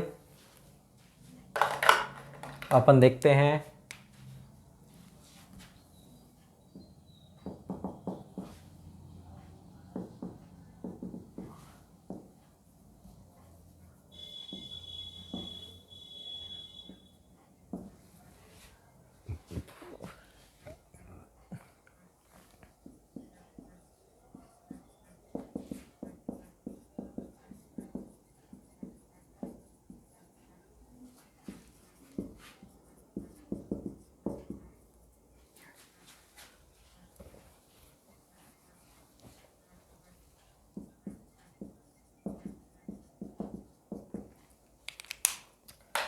देखो, अब अगर अपन बात करते हैं कि हाइब्रिड जॉइंट क्या होता है और रिलीज रिएक्शन क्या होती है, ये समझो आप। जैसे कि मैंने अभी आपको बताया कि हमारे पास इक्विलिब्रियम कंडीशन कितनी होती है, 2D में 3 होती है, ठीक है। और अगर मेरे पास अननोन है कितने, 4 हैं मेरे पास। अगर मैं बात करता हूँ इसकी, तो इस केस में बताओ कितने अननोन है, 3 रिएक्शन तो यहाँ पर होती है, एक यहाँ पर होती है, 3 और 1 4 हो गई। जबकि मेरे पास अननोन कितने, मेरे पास कितनी अननोन, तो अननोन फोर्सेस कितने मेरे पास, 3 और 1 4। तो अननोन फोर्सेस तो है मेरे पास 4, और मेरे पास इक्विलिब्रियम कंडीशन बोलो या इक्वेशन कितनी है मेरे पास, 3। भाई ये तो 4, 3 और 1 4, और ये तो मेरे पास 3 ही है। 3 कौन सी होती है, summation F X summation F Y summation M Z बराबर 0। ये तो मेरे पास कंडीशन 3 ही है, 3 इक्वेशन है। तो मेरे पास 4 अननोन है, 5a + 3x + 6y + 2z बराबर 0, 15a + 2x + 16y + 3z बराबर 0, 6a + 12x + 12y + 30z बराबर 0। ये कंडीशन है। इन तीनों इक्वेशन में अननोन कितने मेरे पास, 1 2 3 और 4, a x y z, जबकि इक्वेशन मेरे पास 3 ही है। तो मैं भाई इन 4 अननोन में से, मतलब a x y z में से केवल 3 ही ज्ञात कर सकता हूँ, क्योंकि 3 इक्वेशन है तो 3 अननोन ज्ञात कर सकते हो, 4 थोड़ी ज्ञात कर लो। तो इनमें से मैं 3 तो ज्ञात कर लूँगा। मान लो मैं ये 3 ज्ञात कर सकता हूँ, मैं z ज्ञात नहीं कर पा रहा, एक मेरे पास अननोन है, ठीक है। लेकिन मैंने क्या किया, कुछ ऐसा किया, यहाँ पर मैंने एक, मेरे पास यहाँ पर भी देखो 4 अननोन है और 3 कंडीशन है, 3 इक्वेशन है मेरे पास, ये 3 इक्वेशन है, सेम ये कंडीशन हो गई। तो अगर मैं यहाँ पर एक हिंज लगा देता हूँ, हिंज का मतलब आप जानते ही हो कि इस तरह से जो मेरा पूरी बीम थी ना, मैंने इस पूरी बीम को यहाँ से तोड़ दिया बीच में से, और ऐसे जोड़ करके इसमें एक छेद करके पिन लगा दी। पिन लगा दी तो अब क्या हो जाएगा, इस वाले पॉइंट पे, मतलब इस वाले पॉइंट पे अगर मैं बीम को ऐसे घुमाना चाह रहा हूं तो घूम रही है, क्या घूम रही है, मतलब यहां पर मोमेंट क्या है, 0 है। भाई अगर ये नहीं घूमती तो यहां पर मोमेंट कुछ ना कुछ होता, जैसा हमारा फिक्स सपोर्ट पर होता है। फिक्स सपोर्ट पर क्या होता है, मैं घुमाना चाह रहा हूं नहीं घूम रहा, मतलब यहां पर मोमेंट की रिएक्शन आती है, होता है। लेकिन हिंज सपोर्ट की बात करें तो अपन यहां घुमाना चाह रहे थे और घूम गया, तो मोमेंट क्या है, यहां पर 0 है, तभी तो रिएक्शन नहीं होती। तो इस वाले पॉइंट पर भी क्या हो गया, मोमेंट 0 है। ये मोमेंट 0 जो हुआ है, ये भी तो हिंज है। भाई हिंज पर क्या होता है, मोमेंट 0 होता है। ये भी तो आपने हिंज बनाया है, लेकिन ये तो है सपोर्ट, ये तो है हिंज सपोर्ट एंड पर है, और ये आपने बीच में हिंज बनाया है, इसको बोलेंगे इंटरनल हिंज। बीच में आपने कहीं पर एक हिंज बनाई है। तो इंटरनल हिंज पर भी मोमेंट क्या होता है, 0 होता है। हिंज सपोर्ट पर भी मोमेंट क्या होता है, 0 होता है। तो मेरे पास देखो ये 3 इक्वेशन तो थी ही, 1 2 3, और इस पॉइंट को बोल दो, मान लो ये A है, ये B है, ये C है, तो मोमेंट एट पॉइंट B मेरे पास एक इक्वेशन और आ गई, प्लस में 1, कौन सी आ गई, MB बराबर 0। तो इंटरनल हिंज लगाने से अब मेरे पास एक इक्वेशन और बन गई। तो यहाँ पर एक इक्वेशन और बन गई, मान लो जब मैं इंटरनल हिंज लगाया तो एक इक्वेशन और बन गई, 3a + 12y + 6y प्लस में 18z बराबर 0। अब ये 4 हो गई इक्वेशन। तो 4 ही इक्वेशन है, 4 अननोन है, अब मैं इसको ज्ञात कर सकता हूँ।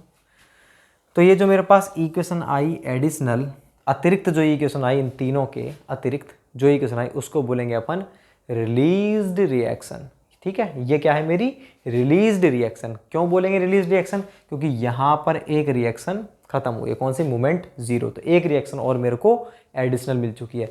तो अब मैं क्या करूँगा, इसमें से मेरे को चेक करना है कितने अननोन और रह गए। भाई 4 तो अननोन थे, जिनमें से मेरे पास 3 मैं ज्ञात कर सकता उसके द्वारा, प्लस में एक इक्वेशन और आ गई, मतलब 0। मेरा कितना हो गया, ये 0। अब मेरे पास इसमें कोई अननोन फोर्स नहीं है, चारों चारों मैं ज्ञात कर सकता हूँ। तो ये जो एक थी ना, एक जो इसमें ऐड हो रही थी, इस एक को अपन क्या बोलेंगे, रिलीज रिएक्शन, RR। ठीक है, अब आप रिलीज रिएक्शन को कैसे ज्ञात करोगे 2D के अंदर? तो 2D में तो कितनी होती है, देखो अगर 2D की बात करें तो इस वाले जॉइंट पर बताओ केवल m बराबर 0, इस वाले जॉइंट पर, इस जॉइंट MB जॉइंट पर मोमेंट क्या है 0, मतलब MB बराबर 0।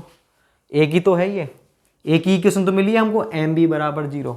अगर मैं यहाँ पर एक और बना दूँ हिंज, तो इस D बोल दूँ, तो यहाँ पर भी मोमेंट 0, तो एक और हो गई +1।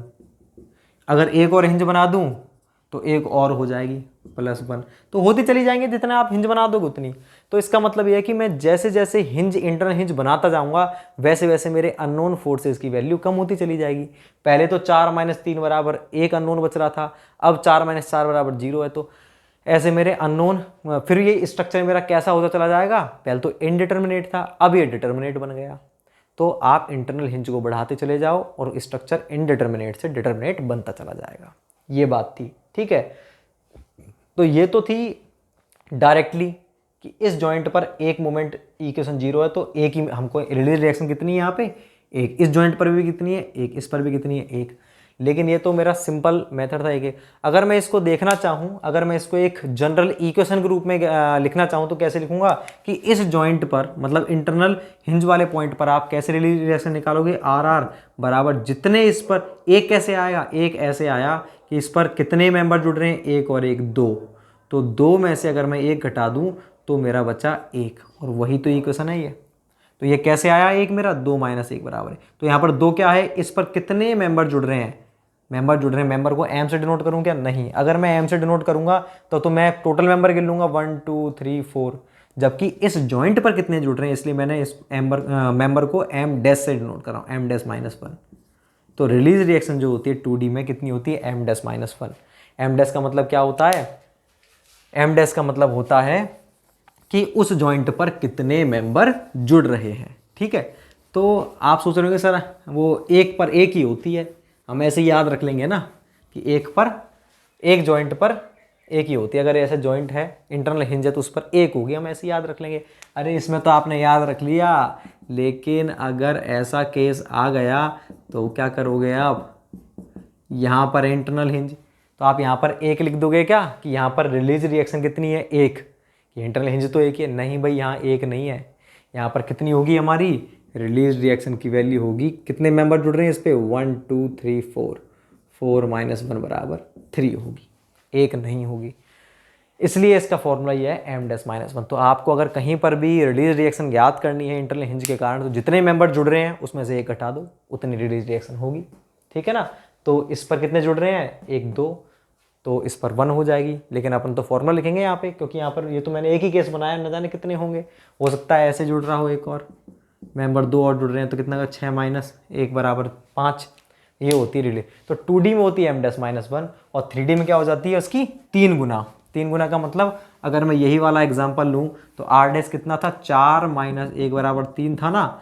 और अगर ये हमारा जो स्ट्रक्चर है 3D होता तो कितना होता, इसका 3 गुना कर दो, मतलब 9। तो ये कैसे आएगा, 3 × m' -1। तो कुछ नहीं करना है आपको, सिंपल सा ये याद रखना, मेरी बात सुनिए, फॉर्मूले वगैरह कुछ काम के नहीं है। आपको रिलीज रिएक्शन याद करनी है ना, तो आप तो ये देखो कि 2D है कि 3D है, और कितने मेंबर जुड़ रहे हैं। मान लो उस पर देखो, ये 2D की बात करते हैं, कितने में जुड़ रहे हैं, 3, तो बस 3 - 1 2, 3 में से 1 कम कर दो बस। इसमें रिलीज रिएक्शन कितनी है, 2D में तो है 2, और 3D में कितनी होगी, 2D की तो निकालनी पड़ेगी, 3D में होगी 2D का 3 गुना। तो 2D में कितनी थी हमारी, 2 थी, तो 2 थी 6, तो 3D में हो गई 6। तो 2D में तो हो गई हमारी 2, और 3D में हो गई 6। वैसे कैसे निकाला हमने, m' - 1। m' क्या होता है, मेंबर कितने जुड़ रहे हैं, 1 2 3, 3 - 1 बराबर 2। और ये क्या होता है, 3 × m' - 1, 3 गुना में 2, तब आएगा 6। तो ये आपको ध्यान रखना है। ये था हमारा इंटरनल हिंज, ठीक है ना। अब बात करते हैं अगर हम, तो मैंने m' क्यों लिखा उसको, m क्यों नहीं लिखा, इसलिए नहीं लिखा, हो सकता है हमारा कोई ऐसा हो स्ट्रक्चर,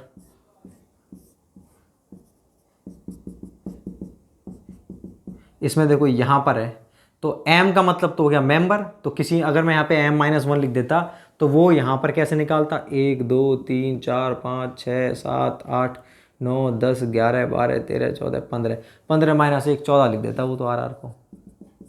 गलत है, जबकि एम का मतलब क्या, कौन से मेंबर है, जो इस जॉइंट पर जितने मेंबर जुड़ रहे हैं, इस पर कितने जुड़ रहे हैं, 1 2 3 4, तो 4 माइनस 1 बराबर, इसलिए मेरे को एम नहीं लिख के मैंने एम डैश लिखा, उसके बारे में लिख भी दिया है, एम डैश बराबर number of member at that joint, उस जॉइंट पर कितने मेंबर जुड़े हुए हैं, ठीक है ना।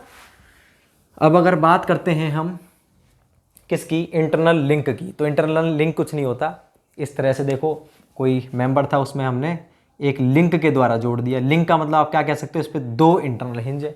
एक लिंक का मतलब क्या हुआ, 2 इंटरनल हिंज, एक और एक, 2 है तो कितने हो जाएंगे, इस पर भी एक होता है, इस पर भी एक होता है, एक और एक 2, 3D में कोई नहीं है इसमें, ठीक है ना। अब बात करते हैं अगर अपन इंटरनल रोलर की, तो इंटरनल रोलर क्या होता है, बीच में कोई रोलर ऐसे दे रखा है सपोर्ट्स के बीच में, ये रोलर, तो इस पर भी कितनी होती है हमारी, 2 होती है 2D में। तो आपसे डायरेक्टली पूछेगा कि इंटरनल रोलर में कितनी रिलीज रिएक्शन होती हैं, तो इंटरनल लिंक में कितनी होती हैं, तो इंटरनल हिंज में कितनी होती है, 1, और डायग्राम देके पूछे तो आप बता ही सकते हो। तो ये सारी बातें थी हमारी हाइब्रिड जॉइंट। इस प्रकार के जो जॉइंट होते हैं जो अपन ने एडिशनल बनाए हैं उनको बोलते हैं हाइब्रिड जॉइंट, ठीक है ना। तो ये आर्टिफिशियल, तो ये सारी चीज़ें थी। अब इसमें अपन पढ़ेंगे टाइप ऑफ स्ट्रक्चर, स्ट्रक्चर कितने प्रकार का होता है, डिटर्मिनेसी क्या होती है, वो सब पढ़ेंगे नेक्स्ट लेक्चर में। इस लेक्चर को भाई कम से कम 2 बार देखना, इस वीडियो को, इसमें सारी चीज़ें हैं जो अपन को आगे काम आनी है, नहीं तो आप अगर ये क्लियर नहीं है ना आपको, तो जो भी मैं आपको बताऊंगा आप इमेजिन नहीं कर पाओगे, तो जो शॉर्ट ट्रिक्स हैं वो आप फॉलो नहीं कर पाओगे, ठीक है। तो अच्छे से पढ़ना, इस लेक्चर को दोबारा देखना। Thank you so much.